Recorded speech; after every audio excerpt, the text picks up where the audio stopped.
23 साल का लड़का जिसका नाम कॉलिंस होता है अपनी बहन के साथ अमेरिका की एक ऐसी जगह पर पहुंचता है जहां घूमना फिरना सख्त मना होता है। समहाउ वो भाई बहन उस एरिया के अंदर घुसकर एंजॉय कर ही रहे होते हैं कि अचानक ये लड़का पास के एक झरने में फिसल जाता है और कुछ ही देर के अंदर वो लड़का उस पानी में कम्प्लीटली डिसॉल्व हो जाता है, क्योंकि वो पानी इतना गर्म और एसिडिक होता है कि इंसान क्या लोहा भी अगर उसकी चपेट में आ जाए तो वो भी पिघल जाएगा। अमेरिका की वो जगह थी येलोस्टोन नेशनल पार्क, और इसी येलोस्टोन नेशनल पार्क में न सिर्फ हॉट स्प्रिंग और गीजर देखने को मिलते हैं बल्कि यहाँ होते हैं वोल्केनो इरप्शन। और ऐसा माना जाता है कि अगर इस जगह पर एक मैसिव सुपर वोल्केनो इरप्ट होता है तो ये यूनाइटेड स्टेट के अंदर हजारों मील तक राख उगल सकता है, जिससे वहाँ की बिल्डिंग, फसल, बिजली के बड़े बड़े प्लांट्स भी तबाह हो सकते हैं और एक बहुत बड़ा डिजास्टर भी आ सकता है। 15 जनवरी 2022 को एक ऐसी जगह जहां इंसान नहीं रहते हैं, टोंगा के साउदर्न पैसिफिक ओशियन में एक मैसिव वोल्केनो फूटता है और ऐसा बताया जाता है कि ये वोल्केनो सेकेंड वर्ल्ड वॉर के दौरान हिरोशिमा के ऊपर गिराए गए एटॉमिक बॉम्ब से भी 100 गुना डेंजरस था और माना जाता है कि इसकी शॉक वेव ने जापान और पेरू को हिलाकर रख दिया था और जापान और पेरू के अंदर सुनामी जैसी घटनाएं देखने को मिली थी। इस वोल्केनो ने हजारों किलोमीटर तक हिट किया था। अगर ऐसे ही वोल्केनो दुनिया में फटने लग जाएं, तो इस धरती पर क्या होगा इसकी कल्पना भी ठीक से नहीं की जा सकती। या सचमुच हमारी पृथ्वी खत्म हो सकती है या फिर ऐसा कुछ भी नहीं होने वाला है। 1927 में महान वैज्ञानिक न्यूटन इस धरती से चले जाते हैं पर अपने पीछे कुछ सीक्रेट नोट छोड़ जाते हैं जिसको पढ़कर लोग शॉक हो जाते हैं, जिसमें एक लंबी चौड़ी कैलकुलेशन होती है और लास्ट में एक डेट लिखी होती है 2060, जिसमें न्यूटन 2060 को इस दुनिया का अंतिम दिन बताते हैं। उनके ये नोट बाइबल पर आधारित थे जो लोगों को और भी दुविधा में डाल रहे थे कि आखिर एक ऐसा वैज्ञानिक जो हर बात में लॉजिक ढूंढता है वो धर्म के साथ कैसे जुड़ सकता है और दुनिया के अंत की भविष्यवाणी भी कर सकता है। और न सिर्फ न्यूटन बल्कि नास्ट्राडामस, स्टीफन हॉकिंग जैसे बड़े बड़े लेजेंड मानते थे कि एक न एक दिन इस पृथ्वी का आखिरी दिन जरूर होगा।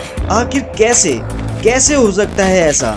दुनिया के खत्म होने का सबसे बड़ा कारण आज इंसान खुद ही है। विज्ञान ने हर फील्ड में सक्सेस हासिल तो जरूर की है, लेकिन इन सबसे आगे है डिफेंस।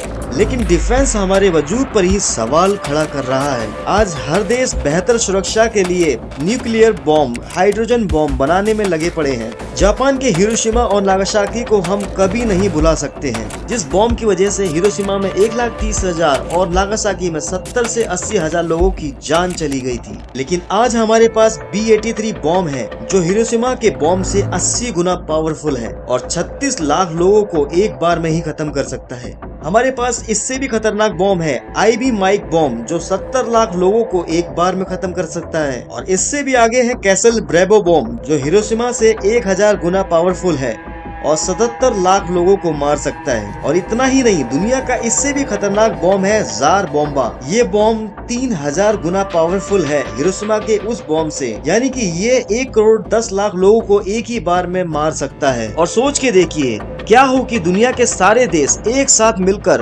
अपने अपने बॉम्ब को एक साथ छोड़ते हैं तो मंजर बहुत ही भयानक होगा और दुनिया को तबाह होने से कोई भी नहीं रोक सकता है। चलो एक बार के लिए मान भी लिया जाए ऐसा कभी नहीं होगा, लेकिन साइबेरिया में वैज्ञानिक वहाँ की बर्फ के सैंपल लेकर लैब्स में टेस्ट करते हैं तो जो उन्हें मिलता है उससे उनके होश उड़ जाते हैं। वैज्ञानिकों को करीब 48,000 साल से दबे डेडली वायरस दिखाई देते हैं जो हम ह्यूमंस को चैलेंज कर रहे हैं, जिन्हें ज़ॉम्बी वायरस कहा जाता है। इवन तिब्बत के वैज्ञानिकों ने भी तिब्बत के बर्फ के सैंपल्स में हजारों साल से दफन वायरस को पाया है। लेकिन हमें क्या फर्क पड़ता है और इससे हमें क्या नुकसान हो सकता है? परेशान कर देने वाली बात ये थी कि ये सभी वायरस जिंदा थे। और दूसरी परेशानी है ग्लोबल वार्मिंग, क्योंकि जब तक ये बर्फ है इंसान सुरक्षित है। बर्फ के पिघलने से ये पानी के अंदर होते हुए नदियों में मिल जाएंगे और एक महामारी का रूप लेकर दुनिया को तबाह कर सकते हैं। साइबेरिया में साल 1979 से 2000 तक 6 डिग्री सेल्सियस टेम्परेचर इंक्रीज हुआ था, जिससे बर्फ तेजी से पिघलने लगी।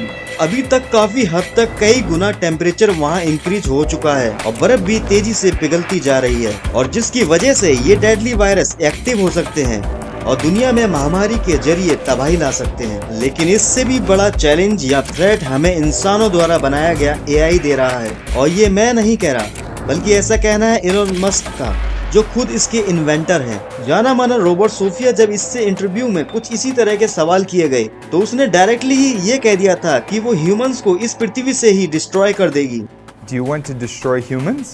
Please say no. Okay, I will destroy humans. एक और robot android Philip K Dick का कहना है कि वो इंसान को जू में कैद कर लेगा। और केवल ऐसा एक रोबोट ही नहीं, बल्कि और भी कुछ इसी तरह के रोबोट हैं जिनमें ये प्रोग्राम किया गया है कि इंसान को गुलाम कर सके, जो न्यूक्लियर मिसाइल को हैक करना चाहते हैं। जिनमें से एक है बीना 48, जो न्यूक्लियर मिसाइल को रिमोटली एक्सेस करना चाहती है। ऐसा उसने अपने इंटरव्यू के दौरान कहा था। खैर, वीडियो को ज्यादा लंबा ना करते हुए ये बात हम बोलना चाहेंगे कि इंसान कुछ भी करता है उसमें फायदे के साथ नुकसान भी होते हैं। दुनिया कब खत्म होगी ये कोई नहीं जानता है, क्योंकि इंसान अपनी जिंदगी तक के बारे में नहीं बता सकता है। वो दुनिया के बारे में क्या बता पाएगा। तो आपको वीडियो कैसे लगी हमें कमेंट करके जरूर बताएं। अगर वीडियो पसंद आए तो लाइक करें, चैनल को सब्सक्राइब कर लें और बेल आइकन को हिट करें ताकि आने वाली वीडियो का नोटिफिकेशन आपको मिलता रहे। जल्द मिलते हैं अगली वीडियो में।